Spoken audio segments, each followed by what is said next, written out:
Hello students.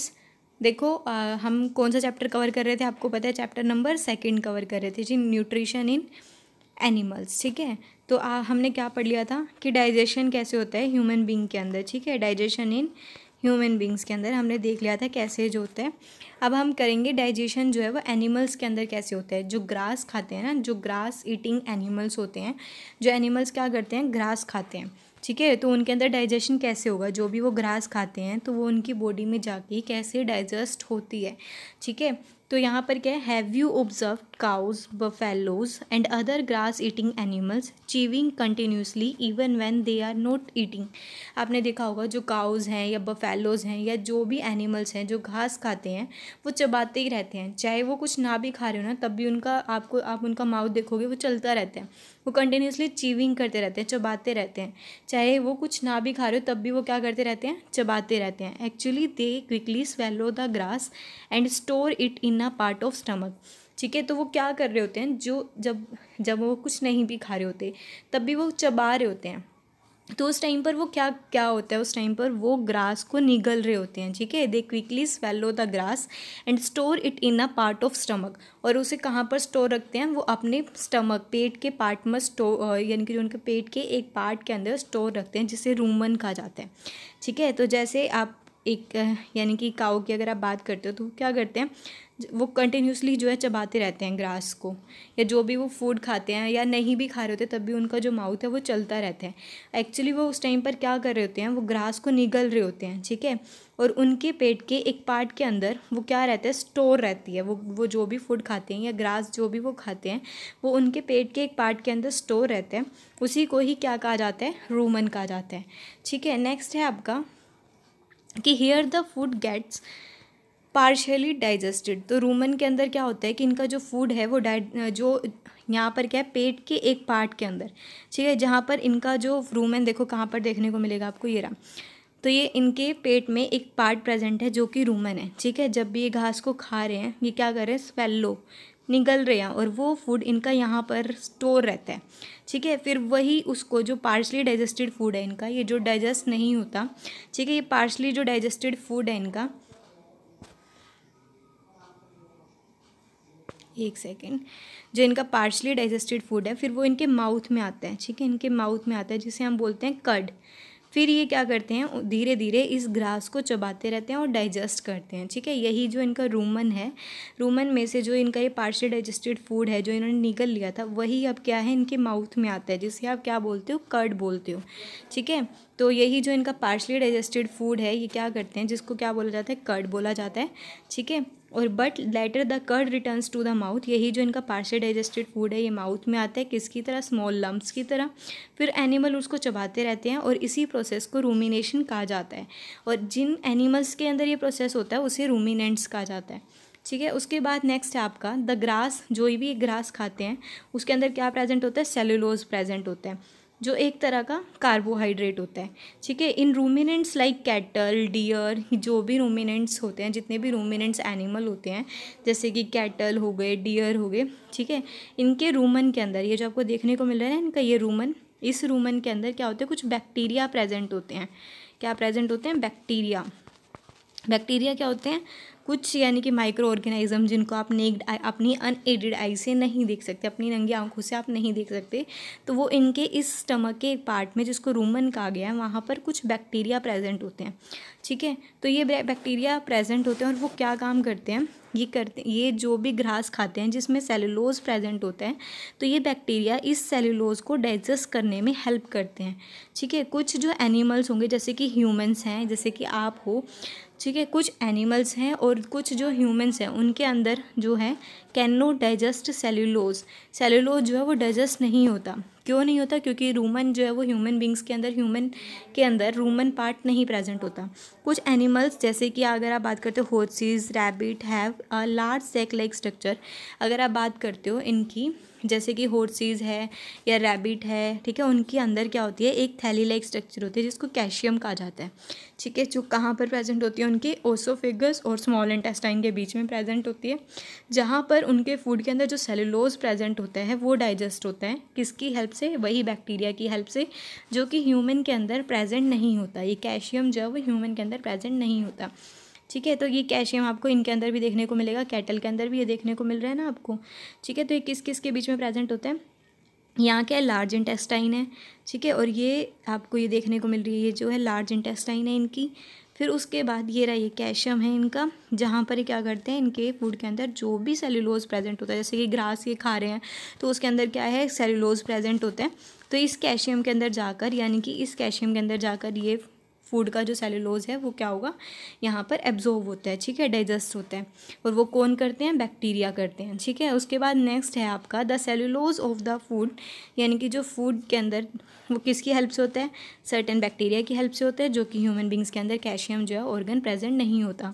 So have you far learn that, आपको इससे पता क्या लगता है कि so far you have learn about animals which possess the digestive system, इससे आपको पता लगता है कि एनिमल्स के अंदर भी क्या होता है, डाइजेस्टिव सिस्टम प्रेजेंट होता है, but there are small organism, आपको कुछ यानी कि कुछ ऑर्गेनिज्म भी होते हैं, छोटे छोटे ऑर्गेनिज्म, जिनको आप अपनी अनएडेड आई से नहीं देख सकते, जैसे कि कुछ यूनिसेलुलर ऑर्गेनिज्म, ठीक है, जो सिर्फ और सिर्फ एक सेल से मिलके बने होते हैं, जैसे कि अमीबा, ये क्या होते हैं, छोटे छोटे ऑर्गेनिज्म होते हैं, ठीक है। तो ये जो छोटे छोटे ऑर्गेनिज्म होते हैं, इनके पास क्या है, माउथ नहीं होता, ठीक है, इनके अंदर क्या होगा, मुंह नहीं होगा, कोई डाइजेस्टिव सिस्टम नहीं होगा। तो अभी अपना खाना कैसे ऑब्जर्व करते हैं, यानी कि अपना खाना ही कैसे जो है डाइजेस्ट करते हैं, how do they acquire and digest food, तो ये कैसे जो अपने फूड को डाइजेस्ट करते हैं। तो अब आप यही पढ़ोगे कि ये जो स्मॉल ऑर्गेनिज्म होते हैं जैसे कि अमीबा, उनके अंदर कैसे डाइजेशन जो होता है, ठीक हो। अब अमीबा के अंदर कैसा होता है, अमीबा क्या है, सबसे पहले आप बताओगे, ये एक माइक्रोस्कोपिक, यानी कि इसको सिर्फ आप माइक्रोस्कोप की हेल्प से देख सकते हो, अपनी अनएडेड आई से नहीं देख सकते, ठीक है। अमीबा क्या है, माइक्रोस्कोपिक सिंगल सेल ऑर्गेनिज्म है, जो सिर्फ एक ही सेल से मिलके बना होता है, ठीक है। और ये कहाँ पर पाए जाते हैं, पॉन्ड वाटर के अंदर, ठीक है, नदियों के अंदर, नदियों के पानी के अंदर आपको ये देखने को मिलेंगे। अमीबा के बाहर जो होती है सेल मेम्ब्रेन होती है, एक राउंडेड डेंस न्यूक्लियस प्रेजेंट होता है, और कुछ जो है बबल लाइक वैक्यूल प्रेजेंट होते हैं। देखो अमीबा की स्ट्रक्चर कैसी होती है, अमीबा की स्ट्रक्चर आपको कुछ इस टाइप की देखने को मिलेगी, एक सेकेंड, हाँ देखो अमीबा की स्ट्रक्चर होती है कुछ इस टाइप की, ये कलर मैच नहीं करेगा यहाँ पर, हम ये कलर लेंगे, ठीक है। तो ये होती है कुछ, ये लगा लो आप ऐसा, ठीक है, ये अमीबा है, तो बीच में इसके क्या है, न्यूक्लियस प्रेजेंट है, ये क्या ये क्या होंगे, न्यूक्लियस प्रेजेंट होता है, और यहाँ पर क्या बबल लाइक जो है इनकी बॉडी के अंदर क्या होंगे, कुछ फूड वैक्यूल प्रेजेंट होते हैं, ठीक है। तो अब स्ट्रक्चर आपको समझ आ गई होगी अमीबा की कैसे होती है, आपको दिखी भी हुई है, देखो कुछ इस टाइप की इरेगुलर से स्ट्रक्चर होती है, ये देखने को मिल रही है आपको, ठीक है। ये स्ट्रक्चर है इनकी अमीबा की, बीच में क्या प्रेजेंट होता है, इनके न्यूक्लियस, ये आपको देखने को मिल रहा है न्यूक्लियस, ठीक है। और यहाँ पर कुछ फूड वैक्यूल, ये आपको जो देखने को मिल रही है फूड वैक्यूल प्रेजेंट होते हैं इसके अंदर, ठीक है। उसके बाद अब आपको पता लग गया कि अमीबा कैसा होता है, माइक्रोस्कोपिक होते हैं, जिनको आप माइक्रोस्कोप की हेल्प से देख सकते हो, और सिंगल सेल ऑर्गेनिज्म है, यानी कि एक सेल से मिलके बना होता है, और किसके अंदर पाया जाता है, पॉन्ड वाटर के अंदर पाया जाता है। अमीबा के बाहर जो होती है सेल मेम्ब्रेन होती है, बीच में एक राउंडेड डेंस न्यूक्लियस प्रेजेंट होता है, और बहुत सारे जो है small bubble like vacuoles present होते हैं। कहाँ प्रेजेंट होते हैं, उसके साइटोप्लाज्म में। साइटोप्लाज्म का मतलब क्या है, इसी सेल के अंदर इनके जो ये फ्लूइड प्रेजेंट है ना, ये सारा, इसको बोला जाता है साइटोप्लाज्म, ठीक है। तो इस साइटोप्लाज्म के अंदर ये सब कुछ प्रेजेंट है, न्यूक्लियस भी, और यानी कि न्यूक्लियस भी प्रेजेंट है, और बबल लाइक वैक्यूल्स भी प्रेजेंट है, ठीक है। कहाँ पर, इनके साइटोप्लाज्म में। उसके बाद नेक्स्ट है आपका कि जो अमीबा है वो अपनी शेप को चेंज कर सकते हैं, ठीक है। अमीबा जो है constantly changes its shape and position, ये अपनी यानी कि अपनी शेप को और पोजीशन को चेंज कर सकते हैं। इनके बाहर, इनकी बॉडी के बाहर ही आपको सीडोपोडियम देखने को मिल रहा होगा, ठीक है। यहाँ पर फिंगर लाइक प्रोजेक्शन होती है, जिसको सीडोपोडियम कहा जाता है। ऐसे जो है इनके फिंगर लाइक प्रोजेक्शन होती है, ये देखने को मिल रहा है आपको सीडोपोडियम, ठीक है। तो जो क्या करते हैं, इसको सीडोपोडिया कहा जाता है, जो कि फॉल्स फिट है, जिससे कि ये क्या करते हैं, मूवमेंट कर सकते हैं। जैसे आपके पास हाथ और पैर होते हैं ना चलने के लिए, वैसे ही इनके पास सीडोपोडिया, जिसकी हेल्प से ये चल सकते हैं, मूव कर सकते हैं और फूड को कैप्चर करते हैं। जैसे ही इनको यहाँ पर फूड दिखा, देखो ये फूड पार्टिकल इनको दिखा, तो इन्हीं सीडोपोडिया की हेल्प से इन्होंने इस फूड को कैप्चर कर लिया। देखो आप जूम करके कैसे जो है ये अपने फूड को कैप्चर करते हैं। ये कलर देखो, अब यहाँ पर क्या है कि यहाँ पर क्या है, ये सीडोपोडिया, ठीक है, ये सीडोपोडिया, जब भी इनको ये फूड दिखा यहाँ पर, ये क्या है, फूड पार्टिकल, ठीक है। तो अगर फूड पार्टिकल आप माउथ के थ्रू अपनी बॉडी में लेके जा रहे हो, उस प्रोसेस को इंजेक्शन कहा जाता है। अब जब भी इन्हें फूड दिखता है, ये अपनी इस फिंगर लाइक प्रोजेक्शन को क्या करते हैं, बाहर निकाल लेते हैं और फूड को इनगल्फ कर लेते हैं, जैसा आपको दिखाया गया। फिर ये फूड को, ये जो आपके फूड वैक्यूल इनके अंदर जो फूड वैक्यूल प्रेजेंट होते हैं, ये फूड को वहाँ लेके जाते हैं, ठीक है, ये देखने को मिल रहा है आपको। तो यहाँ पर ये फूड जो है जाएगा और फिर क्या फंक्शन होगा यहाँ पर, इस फूड वैक्यूल में से, जैसे आपकी बॉडी के अंदर कुछ ऑर्गन्स में से डाइजेस्टिव जूस निकलते हैं, वैसे ही इस फूड वैक्यूल में से क्या होंगे, इनके जो हैं कुछ डाइजेस्टिव जूस निकलेंगे। इसी फूड वैक्यूल के अंदर क्या है, इनका फूड गया है, ठीक है, और इसी में से, इस फूड वैक्यूल में से कुछ डाइजेस्टिव जूस निकलेंगे जो इस फूड को डाइजेस्ट करने का काम करेंगे। फिर फूड जो है डाइजेस्ट हो जाएगा और जो भी वेस्ट मटेरियल होगा वो इसी वैक्यूल के थ्रू जो है वो बाहर निकल जाएगा, ठीक है। तो यही जो है फूड वैक्यूल के थ्रू, यानी कि आप इनका अमीबा का फूड डाइजेस्ट होता है और इसी के थ्रू क्या होगा, जो भी वेस्ट मटेरियल होगा वो बाहर निकल जाता है। ये क्या करते हैं, इजस्ट कर देते हैं उसको, इजेक्शन हो जाता है इनका, ठीक है। जो भी वेस्ट मटेरियल होगा वो इनकी बॉडी में से बाहर जो है वो निकल जाएगा। फिर नेक्स्ट आप देखोगे, ठीक है। तो ये सब पता लग गया आपको। और अब यही सब बताया गया कि जो अमीबा होते हैं वो कैसे फीड करते हैं। अमीबा जो है वो कैसे फीड करते हैं, feed on some microscopic organism पर ये फीड करते हैं। जब भी इनको फूड दिखता है, जब भी ये फूड को सेंस करते हैं, तभी ये अपने सीडोपोडिया को यानी कि बाहर निकालेंगे, पुश करेंगे कहाँ पर, फूड पार्टिकल के अराउंड। फिर फूड पार्टिकल को इनगल्फ कर देंगे और उसको कहाँ पर ट्रैप रखेंगे, फूड वैक्यूल के अंदर, ठीक है। फिर फूड वैक्यूल के अंदर क्या होते हैं, कुछ डाइजेस्टिव जूसेस सिक्रेट होंगे। Digestive juices are secreted into the food vacuole. फिर जो डाइजेस्टिव जूसेस यहाँ पर सिक्रेट हो रहे हैं वो उस फूड पर एक्ट करेंगे और इसको तोड़ देंगे किसके अंदर, सिंपलर सब्सटेंसेस के अंदर, जिससे कि उनका जो फूड है वो डाइजेस्टेड फूड एब्जॉर्व हो जाएगा और जो भी एक्स्ट्रा फूड होगा, ठीक है, वो बाहर निकल जाता है। फिर वो उनका जो एब्जॉर्व फूड होगा उसको यूज़ किया जाता है ग्रोथ के लिए, मेंटेनेंस के लिए और मल्टीप्लिकेशन के लिए। और जो अनडाइजेस्टेड रेजिड्यू होंगे फूड के, वो क्या हो जाएंगे, बॉडी से बाहर निकाल दिए जाएंगे, किसकी हेल्प से, वैक्यूल की हेल्प से, ठीक है। तो यही जो बेसिक प्रोसेस होता है digestion of food and the release of energy is the same in all animals. तो यही जो यानी कि फूड का डाइजेशन होना और एनर्जी का रिलीज होना, ये हर एनिमल्स में सेम प्रोसेस रहता है। In a later chapter you will learn that transport of food absorb by the intestine. अब जो इंटेस्टाइन के अंदर फूड एब्जॉर्व हुआ था, आपने उसमें भी देखा था अब कि ह्यूमन के अंदर जब स्मॉल इंटेस्टाइन में फूड एब्जॉर्व हो गया, ठीक है, तो अब वहाँ से एब्जॉर्व फूड को जो नसें होती हैं, आपकी ब्लड वेसल होती हैं, वो वेरियस बॉडी पार्ट्स में कैसे लेके जाती हैं, ये जो है आप नेक्स्ट चैप्टर के अंदर स्टडी करोगे, ठीक है। तो आपका ये है कि अमीबा के अंदर फूड डाइजेशन कैसे होता है, ये कंप्लीट हो गया। एनिमल्स के अंदर कैसे होता है, ये भी कंप्लीट हो गया। अब आपके जो मैंने स्टार्टिंग के कुछ टॉपिक जो हैं ब्लू बॉक्स वाले छोड़े थे और कुछ एक्टिविटी, वो भी आपको मैं कवर करवा देती हूँ। देखो सबसे पहले मैं आपको ये ब्लू बॉक्स कवर करवाती हूँ कि डायरिया होता क्या। देखो सम टाइम क्या होता है कि you may have experience the need to pass watery stool frequently, ठीक है। कभी कभी आपको क्या हो जाते हैं, दस्त लग जाते हैं ना, तो उसी को बोलते हैं डायरिया। तो यहाँ पर क्या बोला गया, डायरिया क्या है, some time you may have experience need to pass watery stool frequently, this condition is known as diarrhoea. उसी कंडीशन को, जो वॉटरी स्टूल होता है आपका, ठीक है, उसी को ही डायरिया कहा जाता है। और ये किसकी वजह से होता है, कुछ इन्फेक्शन की वजह से, या फिर अगर आप फूड पॉइजनिंग हो जाती है आपको तब हो जाता है, ठीक है, आपका पेट खराब। और यानी कि अगर आपका फूड डाइजेस्ट ना हो उस कंडीशन में भी आपको डायरिया हो जाता है।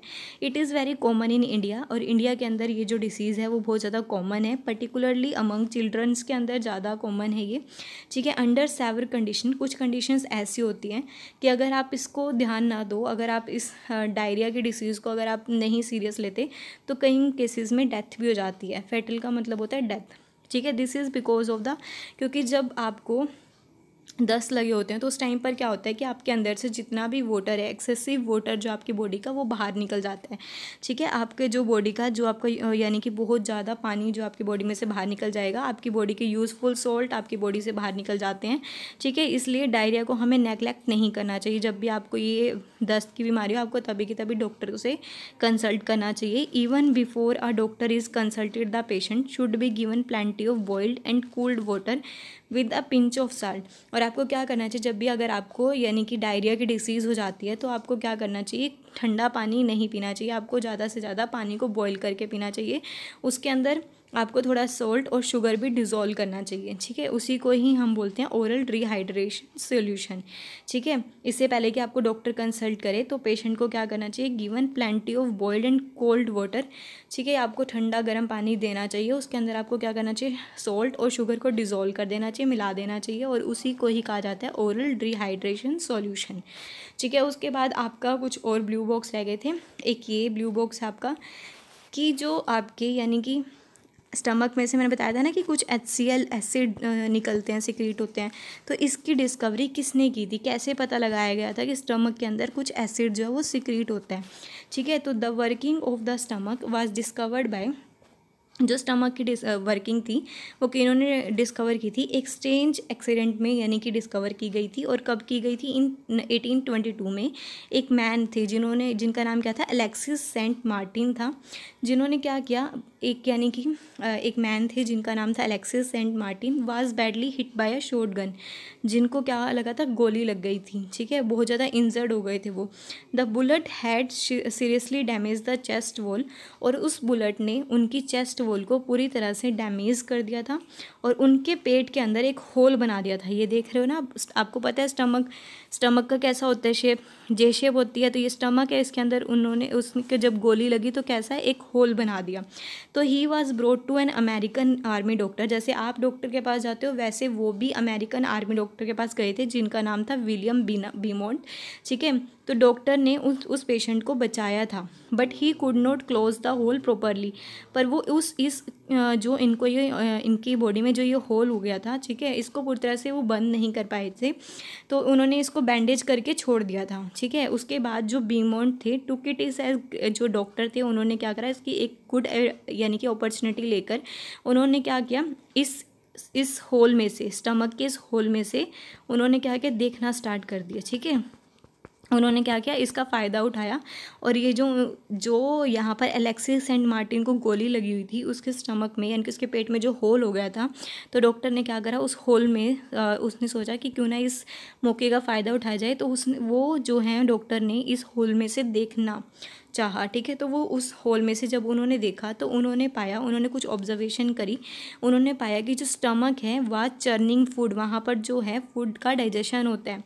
ठीक है, वहाँ से यानी कि स्टमक की वॉल में से कुछ फ्लूइड निकलता है जो कि फूड को डाइजेस्ट करने का काम करता है। ठीक है, तो ही ऑल्सो ऑब्जर्व दैट, और उन्होंने ये भी ऑब्जर्व किया कि जो स्टमक का एंड है वो इंटेस्टाइन में जाकर ओपन होता है। ठीक है, only after the digestion of food, जब यानी कि स्टमक में पूरी तरह से फूड डाइजेस्ट हो जाता है, फिर वो कहाँ पर पास हो जाता है, इंटेस्टाइन के अंदर। ठीक है, तो आप ये सारी ऑब्जर्वेशन किन्होंने की थी, एक डॉक्टर ने की थी, जिनका नाम क्या था, बीमोंट। ठीक है, उसके बाद ही हमें पता लगा था कि कैसे जो है ह्यूमन के अंदर डाइजेशन होता है। ठीक है, ये आपको कवर हो गया, आपका ये ब्लू बॉक्स भी कवर हो गया। अब आपका मैंने छोड़ा था ये, ठीक है, टीथ के बारे में। अब आपको पता है, ये तो हर किसी को पता होगा, मिल्क टीथ और परमानेंट टीथ के बारे में। Do you remember about falling of your teeth? आपको पता है कि आपकी कुछ एजेस के अंदर, यानी कि जब आप छोटे होते हो तो आपकी टीथ जो हैं वो फॉल हो जाते हैं। क्यों होते हैं? आप उनको बोलते हो ना कि आपके दूध वाले दांत टूट गए। तो जो फर्स्ट सेट होता है टीथ का, जब आप ग्रो करते हो ड्यूरिंग इन्फेंसी, ठीक है, जब आप यंग हो रहे होते हो, तो उस टाइम पर जो आपका फर्स्ट सेट होता है, ठीक है, वो गिर जाता है। वो कब गिरता है? 6 to 8 ईयर्स में, यानी कि जब आप 6 से 8 साल के होते हो तो आपके कुछ दांत जो टूटते हैं, जिन्हें क्या कहा जाता है? मिल्क टीथ कहा जाता है। फिर जो सेकंड सेट आता है, उन मिल्क टीथ को रिप्लेस करने के लिए वो कौन से होते हैं? परमानेंट टीथ होते हैं। और ये परमानेंट टीथ जो हैं वो लाइफ के लास्ट तक रहते हैं। ठीक है, जब तक आप बूढ़े नहीं हो जाते। और फिर जब आप बूढ़े हो जाते हो तब भी कोई आपको डेंटल डिसीज़ होती हैं, तो ये परमानेंट टीथ जो होते हैं वो टूटने स्टार्ट होते हैं। ठीक है, फिर ये जो आपके ये टीथ हैं वो भी फर्दर कितने टाइप के होते हैं? 4। देखो, फर्स्ट मोलर, जो मोलर आपको ये लास्ट में देखने को मिलेंगे 1 2 3 यहाँ पर होते हैं, और 1 2 3 यहाँ पर। फिर प्री मोलर, ठीक है, पीछे से जो इनको आप बोलते हैं ना जाड़, वो मोलर। फिर वहीं लास्ट से प्री मोलर, ये प्री मोलर हैं आपके, ठीक है। फिर होते हैं कैनाइन, और सबसे आगे जो आपके टीथ प्रेजेंट होते हैं उन्हें इंसीजर कहा जाता है। सबसे पीछे वाले होते हैं मोलर, फिर उससे आगे होते हैं जो उनसे प्री मोलर, फिर कैनाइन, और सबसे आगे जो होते हैं आपके वो इंसीजर होते हैं, ठीक है। ये भी क्लियर हो गया आपका। उसके बाद एक एक्टिविटी के जरिए मैंने आपको बताया था ना कि जो आपका सलाइवा है या आपके थूक में से क्या निकलता है, कुछ एंजाइम निकलते हैं जिसका नाम क्या था, अमाइलेज। उनका फंक्शन क्या होता है, जो भी फूड आप खाते हो और आपके फूड के अंदर जो भी कार्बोहाइड्रेट प्रेजेंट होता है, ठीक है, कार्बोहाइड्रेट प्रेजेंट होगा या स्टार्च प्रेजेंट होगा, तो वो एंजाइम यानी कि अमाइलेज उस कार्बोहाइड्रेट को कन्वर्ट कर देता है शुगर के अंदर, ठीक है। तो यानी कि थूक के अंदर क्या प्रेजेंट होता है, कुछ एमाइलेज एंजाइम सिक्रीट होते हैं। तो जब भी आप फूड खाते हो जिसमें कार्बोहाइड्रेट प्रेजेंट होता है, वो एमाइलेज क्या करता है, इस कार्बोहाइड्रेट को शुगर के अंदर कन्वर्ट करने का काम करता है। और ये हमें एक एक्टिविटी के जरिए बताया गया है। इसमें इन्होंने आपको क्या कहा है कि आपको क्या लेना है, इसमें आपको कहा गया है कि आपको 2 टेस्ट ट्यूब लेनी है, ठीक है। 2 टेस्ट ट्यूब आपने ली जो इन्होंने दिखाई हुई है यहाँ पर, और इन एक टेस्ट ट्यूब में आपने क्या करना है, बॉइल्ड राइस डाल दिए, कि आपने जो भी राइस को बॉइल्ड करा है वो डाल दिया, और उसी में ही आपने वाटर डाल दिया, और इसी में आपने क्या करना है, एक आयोडीन सॉल्यूशन की एक ड्रॉप डाल देनी है, ठीक है।